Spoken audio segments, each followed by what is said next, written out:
ఆది కావ్యం వాల్మీకి రామాయణం శ్రీరాముని జీవితం ఆధారంగా రచితమైన శాశ్వత గాథ. వాల్మీకి రామాయణం అనేది శ్రీరాముని ఇతిహాస గాథకు ప్రాథమికమైన మరియు ఆద్యమైన రూపం. మహర్షి వాల్మీకి రచించిన ఈ సంస్కృత గ్రంథం ఆధ్యాత్మికతతో పాటు సాహిత్య గొప్పతనంతో కూడినదిగా ప్రపంచవ్యాప్తంగా గౌరవించబడుతుంది. ఇది చాలా వరకు ఆది కావ్యం అనే బిరుదుతో ప్రసిద్ధి చెందింది. వాల్మీకి ఋషిని ఆది కవిగా పిలుస్తారు. పారంపర్య కథనం ప్రకారం వాల్మీకి మహర్షి జీవిత ప్రారంభంలో రత్నాకరుడు అనే పేరుతో ఉండేవాడు. ఆయన ఒక అడవి దొంగగా జీవించేవాడు. అటవీ మార్గాల్లో ప్రయాణికులను దోచే పని చేసేవాడు. కాని నారద మహర్షితో జరిగిన పరిచయం ద్వారా ఆయన జీవితమే మారిపోయింది. దీర్ఘకాలపు తపస్సు ద్వారా ఆయన ఋషిగా మారి శ్రీరాముని జీవితాన్ని కథగా రూపొందించారు. ఈ కథే నైతికత, ధర్మం మరియు ఆధ్యాత్మికతకు ఆధారంగా ఉండటం ఒక విశేషత. వాల్మీకి రామాయణం సుమారు 24,000 శ్లోకాలతో రచించబడిన మహాకావ్యం. ఇది సంస్కృత భాషలో శ్లోక ఛందస్సుతో రూపొందించబడింది. ఈ కావ్యం 7 కాండములుగా విభజించబడింది. ప్రతి కాండం శ్రీరాముని జీవితంలోని ఒక ప్రత్యేక దశను వివరిస్తుంది. బాలకాండం శ్రీరాముని జననం, బాల్యం మరియు సీతాదేవితో వివాహం. అయోధ్యకాండం అయోధ్యలో రాజకీయ పరిణామాలు, రాముని వనవాస నిర్ణయం. అరణ్యకాండం అరణ్యంలో జీవితం, సీతాదేవి అపహరణ. కిష్కింధాకాండం సుగ్రీవునితో మైత్రి, సీతా అన్వేషణ ప్రారంభం. సుందరకాండం హనుమంతుని లంక ప్రయాణం, సీతాదేవిని దర్శించడం. యుద్ధకాండం లంకాకాండం లంకలో యుద్ధం, రావణుని సంహారం. ఉత్తరకాండం యుద్ధానంతర సంఘటనలు, సీతాదేవి త్యాగం, రాముని పరమపద ప్రాప్తి.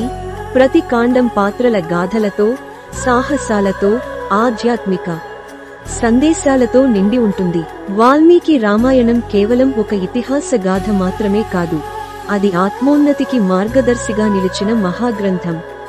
వాల్మీకి రామాయణం ఒక మామూలు పురాణ గాథ కాదు, ఇది ధర్మము లేదా నీతి నిర్ణయం అనే ఆత్మతత్వాన్ని లోతుగా విశ్లేషిస్తుంది. రాముడు ఇక్కడ మర్యాద పురుషోత్తముడుగా చిత్రించబడతాడు. వ్యక్తిగత కోరికల కంటే ధర్మాన్ని ఎంచుకునే ఆదర్శ పురుషుడు. ఈ కావ్యంలో ప్రధానంగా విధి మరియు స్వేచ్ఛ మధ్య సంబంధం, రాజు, కుమారుడు, భర్త, పౌరుడిగా బాధ్యతలు, హనుమంతుని ద్వారా వ్యక్తమైన భక్తిశక్తి, అలాగే నిజాయితీ, త్యాగం, విశ్వాసం వంటి నైతిక విలువలను ఈ కావ్యం వివరిస్తుంది. వాల్మీకి రామాయణం భారతదేశ సాహిత్యం, నాటకం, నృత్యకళ, చిత్రకళ మరియు పండుగలపై శతాబ్దాలుగా గొప్ప ప్రభావాన్ని చూపిస్తోంది. ఇది దేశవ్యాప్తంగా అనేక ప్రాంతీయ భాషల్లో అనువాదాలుగా రూపుదిద్దుకుంది. ఉదాహరణకు తులసీదాస్ రచించిన రామచరితమానస్ హిందీ, కంభన్ రచించిన కంభ రామాయణం తమిళం, ఆధ్యాత్మ రామాయణం ఆధ్యాత్మిక స్వభావమున్న సంస్కృత రూపం, జైన మరియు బౌద్ధ రామాయణాలు వికల్ప తాత్విక దృక్కోణాలతో. ఈ కావ్యం భారతదేశ సరిహద్దులను దాటి థాయిలాండ్, రామకియన్, ఇండోనేషియా, కాంబోడియా, లావోస్ మరియు శ్రీలంక వంటి దేశాలలో సాంస్కృతిక వారసత్వంగా స్థిరపడింది. వాల్మీకి రామాయణంలోని బోధనలు కాల పరిమితిని దాటి శాశ్వతంగా వర్తిస్తూనే ఉన్నాయి. ఇది కేవలం ఓ వీరుని గాథ మాత్రమే కాదు, ఇది మనుషుల జీవన విలువలకు ప్రతిబింబంగా నిలుస్తుంది.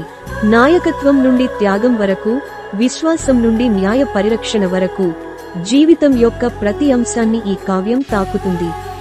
ఇప్పటికీ రాముడు, సీత, హనుమంతుడు, రావణుడు వంటి పాత్రలు ఆధ్యాత్మిక, సాంస్కృతిక మరియు రాజకీయ రంగాల్లో శక్తివంతమైన ప్రతీకలుగా నిలుస్తూ వస్తున్నాయి. వాల్మీకి రామాయణం కేవలం ఒక గ్రంథం మాత్రమే కాదు, అది భారతీయ సంస్కృతికి మూలస్తంభంగా నిలిచిన ఆధ్యాత్మిక దీపిక. శ్రీరాముని కథకు ఆద్య రూపంగా ఇది తరతరాల పాటు మార్గదర్శకంగా, ప్రేరణాత్మకంగా నిలుస్తోంది.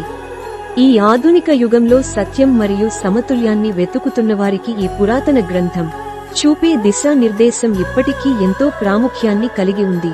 ఇలాంటి మరిన్ని ఆధ్యాత్మిక మరియు సాంస్కృతిక విశేషాల కోసం మా ఛానల్ను సబ్స్క్రైబ్ చేయండి.